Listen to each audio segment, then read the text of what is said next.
Everybody asking how we doing, say we good. Don't need no one to tell me how to live just like they would. It ain't their business, but they in it, I don't know why. Revolved around my life after I found another. Kalian tahu gak sih apa itu analisis transaksional? Jadi analisis transaksional adalah teori kepribadian dan pendekatan konseling yang dikembangkan oleh Eric Berne pada tahun 1950-an. Tujuan utamanya adalah untuk membantu individu memahami perilaku, komunikasi, dan hubungan interpersonal melalui analisis struktur ego dan pola interaksi. Waalaikumsalam. Selamat masuk, Mbak. Dengan Mbak ya? Iya, Ibu, saya Jipa. Silakan masuk, Mbak. Silakan duduk. Dengan Mbak Jipa, betul? Iya, betul, Ibu. Saya sebelumnya perkenalkan, saya Aliza Putri Nabila sebagai konselor di sini. Salam kenal ya, Pak. Iya, Ibu, salam kenal juga. Oke. Kalau boleh tahu, Mbak Jipa ini masih kuliah atau udah kerja ya? Saya masih kuliah sih, Ibu. Kuliah. Kalau boleh tahu kuliah di mana? Di Unia, Bu. Universitas Lampung. Oh, di Unia. Lumayan ya, Mbak, dari sana ke sini. Ya, sini lumayan, sekitar 20 menit lah. Saya baru sampai sini dari sana. Berarti pulang kuliah langsung ke sini ya, Mbak ya? Tadi enggak sih, Ibu, saya sebenarnya bukan dari kelas, tapi lagi kerja kelompok itu, Bu, cuman kerja kelompoknya di kampus. Kalau boleh tahu, Mbak Jipa ini semester berapa ya sekarang? Sekarang sih baru semester 4 sih, Bu. Prodi apa nih, Mbak? Kebetulan saya prodi penjas, Bu.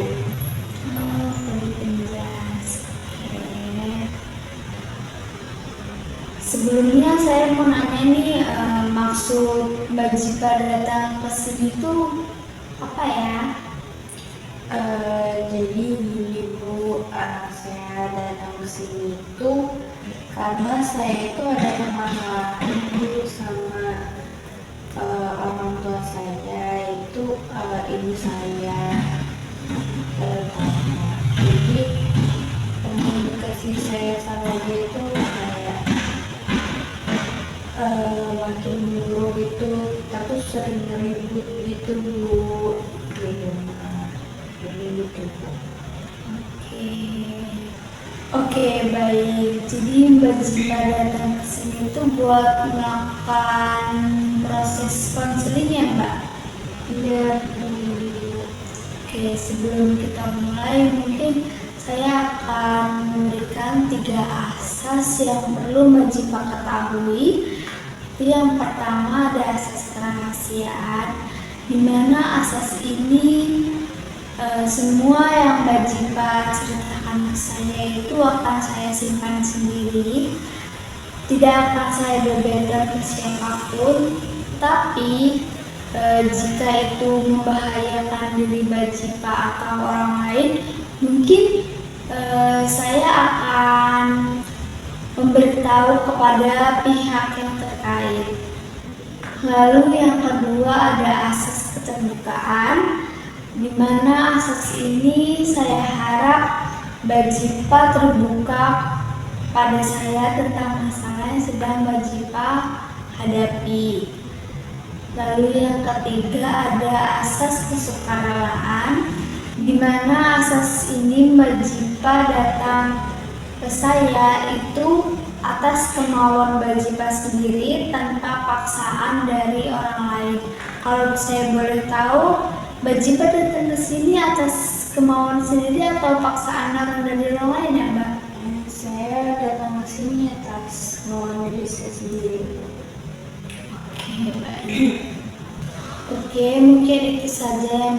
saya sampaikan, mungkin untuk kedepannya kita memerlukan waktu konseling 25 sampai 30 menit. Apakah Mbak Jipa bersedia? Saya bersedia. Oke, kita mulai ya Mbak. Seperti yang Mbak Jipa katakan di awal tadi, bahwa Mbak Jipa ini memiliki masalah komunikasi dengan orang tuanya ya Mbak. Mungkin boleh diceritakan lebih lanjut? Oke, jadi saya itu punya permasalahan mungkin permasalahan komunikasi ya Bu, sama ibu saya, orang tua saya. Jadi akhir-akhir ini itu saya sering ribut sama ibu saya. Nah, itu kayak ibu saya tuh sering marah gitu sama saya ketika saya mau main, mau keluar gitu. Nah, saya itu kadang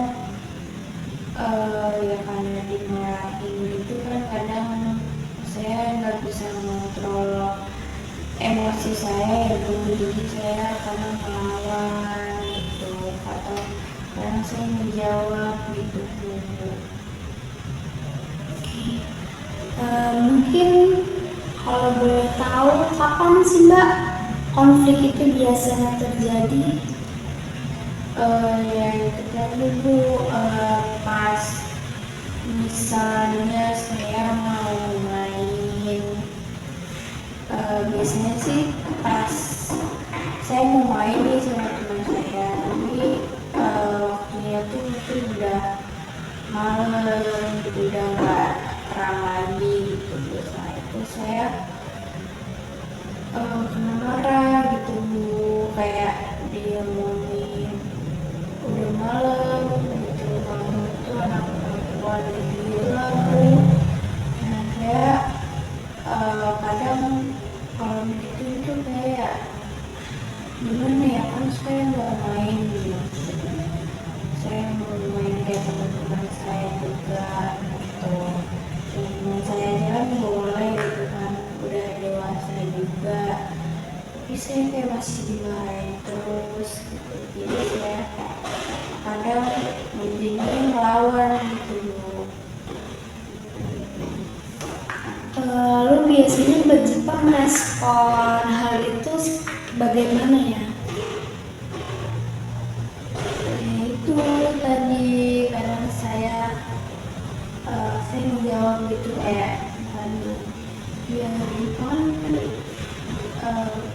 saya ngomong sama saya, kan juga mau main gitu, kayak teman gitu, pasti nomor itu kayak jangan melarang sifat terus seperti udah gede gitu. Itu sih Bu.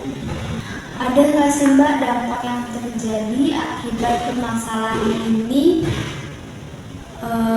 untuk di luar rumah gitu?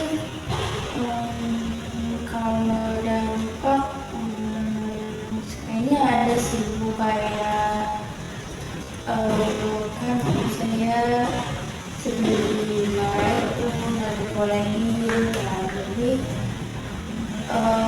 hubungan saya itu sama saya tuh jadi gimana ya, mungkin saya mikirnya jadi kayak nggak asik gitu ya, karena saya nggak dibolehin terus. Jadi kadang kayak mereka mau main itu mereka nggak ngajak saya, biasanya awal-awal tuh ngajak terus gitu. Nah, karena mungkin sayangnya kan saya nolak terus karena nggak dibolehin gitu. Jadinya makin kesini saya tuh nggak diajak main gitu. Kadang mereka langsung main aja gitu. Saya kayak nggak diajak gitu. Oke, saya mau sedikit menjelaskan ya Mbak. Jadi dalam konseling analisis transaksional itu manusia mempunyai 3 ego stage. Yang pertama ada parents, yang kedua ada adult, dan yang ketiga ada child.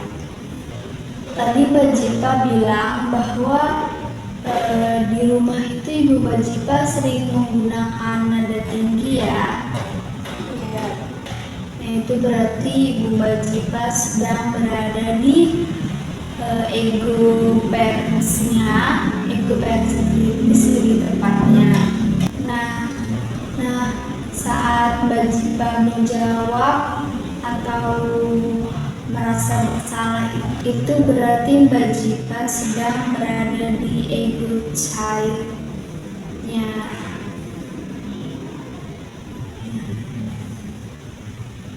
Oke, jadi itu yang kedua. Saya juga kadang ngerasa gitu sih, kayak saya malam-malam itu kayak saya ngerasa kadang saya kekanakan gitu. Itu sih ya sih, saya ngerasa gitu juga. Betul. Biasanya komunikasi akan lebih efektif jika kita berbicara dari ego dewasa, misalkan dari adult ke adult, supaya itu lebih tenang dan bisa saling mengerti. Oke, mungkin kita bisa latihan ya Mbak, menggunakan teknik role play, di mana saya akan berperan menjadi ibunya Mbak Jipa yang sering menggunakan nada tinggi, dan Mbak Jipa coba jawab dengan menggunakan ego dewasa dan menjawabnya dengan lebih tenang. Bersedia? Saya bersedia, tapi mungkin saya masih takut salah jawab. Mungkin bisa dicontohin nggak Bu, cara jawabnya itu? Oke. Contohnya nih, misalkan Ibu Mbak Jipa marah saat Mbak Jipa ingin keluar. Mungkin Mbak Jipa bisa jawab dengan, Ibu, saya paham kalau Ibu khawatir, tapi Ibu tenang saja, saya berada di tempat yang aman kok Bu, bersama teman-teman ramai juga. Jadi Ibu nggak perlu khawatir, saya juga bisa menilai mana yang benar dan mana yang tidak benar. Mungkin seperti itu ya Mbak jawabnya. Oke, baik, saya udah siap Bu. Oke, kita mulai ya Mbak. Ya. Jipa, kamu tuh anak perempuan, nggak boleh seharusnya keluar keluyuran malam seperti itu. Iya Ibu, saya ngerti, saya paham Ibu tuh khawatir ya. Tapi saya udah pilih tempat yang aman kok Bu. Saya kan juga udah tahu yang mana yang boleh, mana yang nggak boleh, mana yang benar, mana yang salah. Dan juga kan udah dewasa Bu, saya harus jaga diri. Boleh nggak saya mungkin lebih jelasin dulu ke Ibu, saya tuh mau main kemana, mau main di mana, biar Ibu tuh lebih tenang, saya pergi kemana. Kamu tuh masih terlalu muda untuk ngambil keputusan sendiri, Jipa. Kamu tuh bisa nggak sih dengerin omongan Ibu? Iya Bu, saya tahu Bu, tapi saya kan di sini juga masih belajar Bu. Saya itu juga mau belajar mandiri. Saya ingin Ibu tuh percaya kalau saya itu juga bisa tanggung jawab sama diri saya sendiri. Bisa nggak kita omongin lagi? Gimana Bu? Wow, itu sangat bagus sekali ya Mbak Jipa.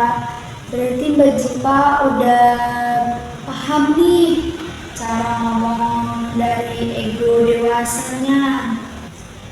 Setelah ngomong dari ego dewasa, bagaimana Mbak rasanya? Awalnya sebenarnya kayak agak gugup gitu ya Bu, tapi setelah nyoba jadi lebih tenang aja gitu Bu, jadi nggak pakai emosi. Terus saya juga jadinya nggak pengen marah atau bantah ya Bu. Nah, itu dia Mbak. Salah satu kunci dari konseling analisis transaksional itu adalah sadar ego mana yang kita pilih, lalu memilih ngomong dari ego dewasa. Sekarang mau nggak Mbak Jipa membuat langkah kecil sebagai komitmen?